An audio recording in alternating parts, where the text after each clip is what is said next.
Halo semuanya, perkenalkan saya Imelda Bernadette Toma dari kelompok 5. Di sini saya bersama teman-teman saya dari kelompok 5 akan mempresentasikan materi terkait pendekatan perilaku dalam penilaian kinerja, menyeimbangkan angka keuangan dan non-keuangan melalui konsep balance scorecard. Untuk itu kita akan masuk dalam materinya. Halo semuanya, saya Fitri Nadilasu sebagai pemateri pertama. Baik, sebelum kita mengetahui apa itu pendekatan perilaku dalam penilaian kinerja dengan menyeimbangkan angka keuangan dan non-keuangan dengan konsep balance scorecard, kita harus tahu dulu apa itu penilaian kinerja dan bagaimana perilaku manajerialnya. Teman-teman bisa lihat di sini sudah ada penjelasan apa itu penilaian kinerja dan perilaku manajerial. Jadi, penilaian kinerja berfokus pada apa hasil kerja yang sudah dicapai, sementara perilaku manajerial berfokus pada bagaimana manajer bertindak untuk mencapai hasil tersebut. Selanjutnya, kita masuk pada peran dan dampak perilaku manajerial. Yang pertama di sini ada perilaku manajerial positif dan dampaknya. Ini adalah tindakan yang membangun dan mendukung tim. Yang pertama, transparansi dan komunikasi berkelanjutan, yaitu manajer bersikap terbuka atau transparan mengenai informasi perusahaan dan rutin berkomunikasi. Dampaknya, karyawan merasa dipercaya, memahami arah organisasi, dan menghindari kesalahpahaman. Yang kedua, keadilan prosedural, yaitu proses dan aturan yang diterapkan seperti pembagian tugas atau penilaian harus terasa adil bagi semua orang. Dampaknya, motivasi dan kepuasan kerja karyawan meningkat karena merasa diperlakukan setara. Yang ketiga, peningkatan berorientasi pengembangan, yaitu manajer fokus membangun dan melatih karyawan agar mereka tumbuh dan meningkatkan keterampilan. Dampaknya, karyawan menjadi lebih kompeten, siap menghadapi tantangan, dan memiliki karir yang lebih baik. Yang kedua, ada perilaku manajerial negatif dan dampaknya. Ini adalah tindakan yang merusak dan harus dihindari. Yang pertama, erosi kepercayaan, yaitu manajer bersikap tidak konsisten, tidak menepati janji, atau kurang jujur. Dampaknya, hubungan kerja rusak, tim menjadi curiga, dan hubungan kerja menjadi terhambat. Yang kedua, keputusan strategis yang salah, yaitu manajer membuat keputusan penting tanpa data yang cukup atau pertimbangan yang matang. Dampaknya, organisasi perusahaan bisa mengalami kerugian, membuang sumber daya, dan gagal mencapai tujuan utama. Yang ketiga, budaya kinerja yang buruk, yaitu manajer menoleransi hasil kerja di bawah standar atau tidak memberikan contoh kerja keras yang baik. Dampaknya, lingkungan kerja menjadi tidak produktif, standar kualitas menurun, dan hasil kerja tim menjadi buruk. Selanjutnya, kita masuk kepada materi berikutnya. Oke teman-teman, di sini saya sebagai pemateri 2. Di sini saya akan menjelaskan dua materi. Yang pertama, keterbatasan ukuran keuangan dalam menilai kinerja, dan yang kedua yaitu menggabungkan ukuran finansial dan non-finansial. Yang pertama, saya akan menjelaskan tentang keterbatasan ukuran keuangan dalam menilai kinerja. Mengukur kinerja hanya dari angka keuangan seperti laba punya beberapa kelemahan. Yang pertama, bersifat masa lalu atau lagging. Itu tidak bisa diprediksi kinerja masa depannya. Yang kedua, tidak memperhitungkan aset tak berwujud seperti kepuasan pelanggan, inovasi, kualitas SDM, dan reputasi. Yang ketiga, mendorong fokus jangka pendek, misalnya manipulasi laba atau mengurangi investasi penting.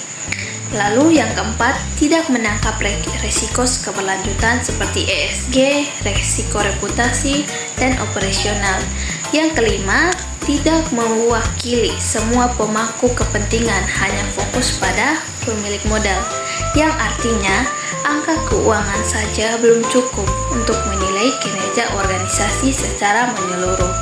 Dan yang kedua di sini yaitu menggabungkan ukuran finansial dan non-finansial.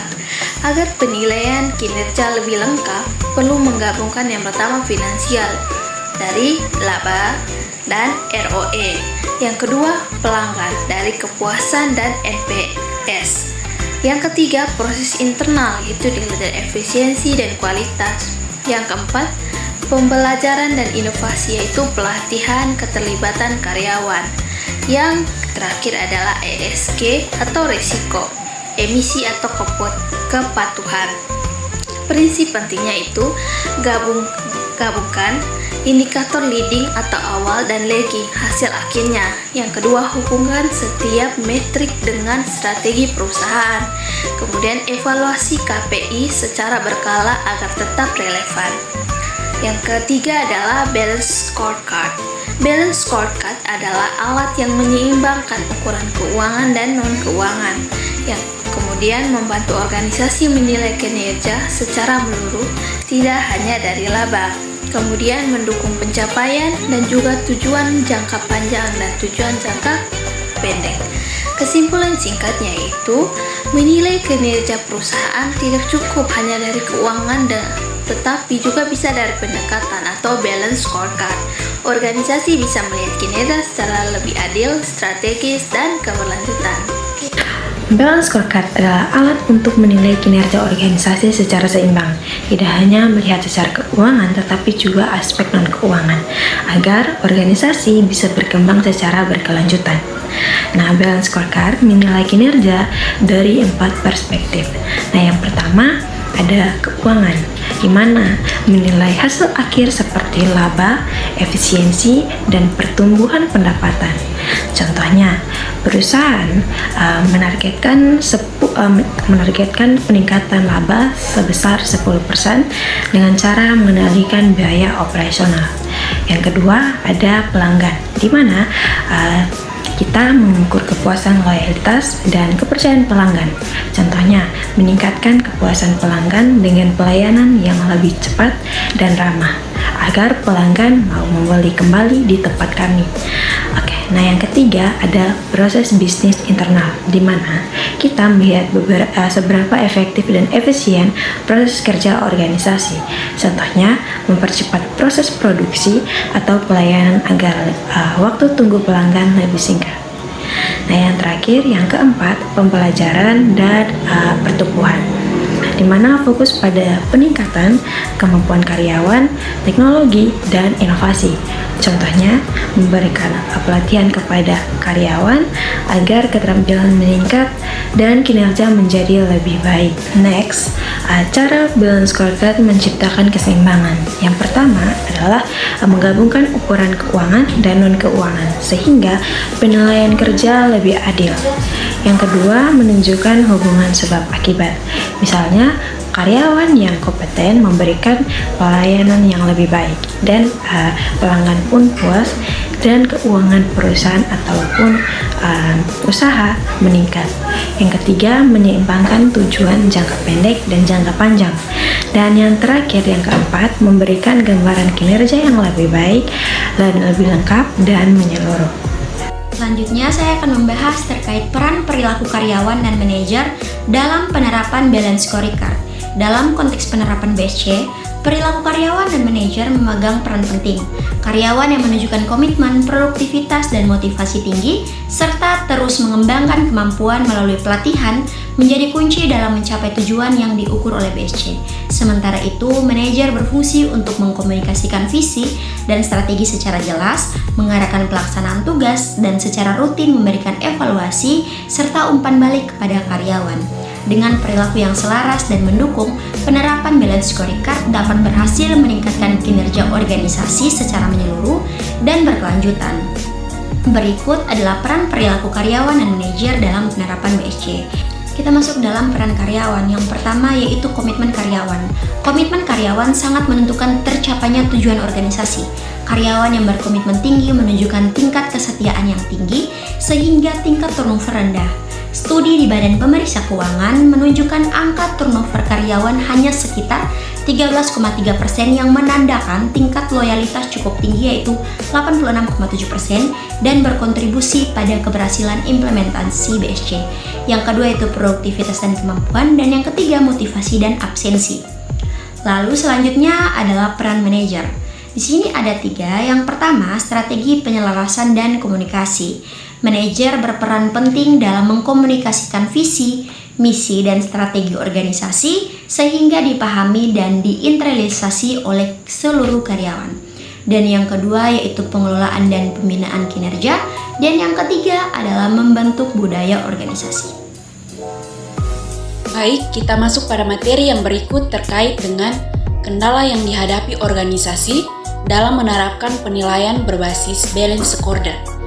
Balance scorecard atau BSC adalah alat penilaian kinerja yang digunakan organisasi untuk menilai keberhasilan strategi tidak hanya dari sisi keuangan tetapi juga dari sisi pelanggan, proses internal, serta pembelajaran dan pertumbuhan.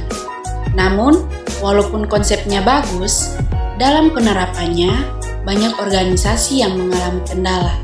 Hal ini karena BSC bukan hanya soal sistem penilaian, tetapi juga menyangkut perubahan cara pikir, budaya kerja, dan manajemen organisasi. Nah, yang berikut ada 5 kendala utama yang sering dihadapi organisasi dalam menerapkan sistem penilaian kinerja berbasis balance scorecard. Kendala pertama yang sering muncul adalah kurangnya komitmen dan pemahaman dari manajemen puncak. Jika pemimpin organisasi tidak benar-benar memahami konsep balance scorecard, maka penerapannya tidak akan berjalan maksimal. Biasanya BSC sendiri hanya dianggap sebagai tugas administrasi atau laporan semata, bukan sebagai alat untuk mengendalikan dan mengevaluasikan strategi organisasi. Akibatnya, arahan kepada bawahan menjadi tidak jelas dan implementasi BSC berjalan setengah-setengah. Yang kedua, kesulitan menentukan dan menyelaraskan indikator kinerja KPI. Banyak organisasi bingung memilih KPI yang benar-benar mencerminkan tujuan dan kinerja organisasi. Seringkali KPI yang digunakan terlalu banyak, tidak terukur, atau tidak selaras dengan visi dan misi organisasi. Akibatnya, pengukuran kinerja tidak fokus dan hasilnya tidak bisa digunakan sebagai dasar pengambilan keputusan.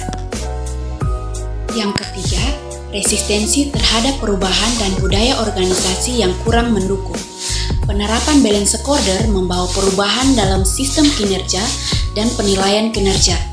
Perubahan ini sering menimbulkan penolakan atau resistensi dari pegawai, terutama jika mereka belum memahami manfaat dari balance scorecard.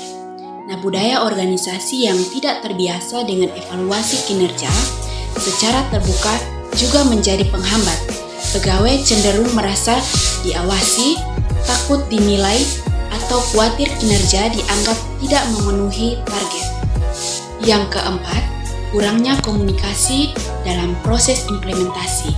Nah, kurangnya komunikasi antara manajemen dan pegawai dalam proses penerapan balance scorecard yaitu akibatnya pegawai tidak memahami peran mereka dalam pencapaian target kinerja. Balance scorecard akhirnya hanya dipahami oleh pemimpin atau tim tertentu saja, sementara pegawai lain tidak merasa terlibat. Yang kelima, kurangnya komunikasi dan pelatihan dalam proses implementasi. Secara keseluruhan, kendala dalam penerapan balance scorecard tidak hanya berasal dari aspek teknis, tetapi juga dari aspek sumber daya manusia dan budaya organisasi. Oleh karena itu, keberhasilan penerapan balance scorecard membutuhkan komitmen pemimpin, komunikasi yang efektif, serta pelatihan yang berkelanjutan agar balance scorecard benar-benar digunakan sebagai alat pengendalian dan peningkatan kinerja organisasi.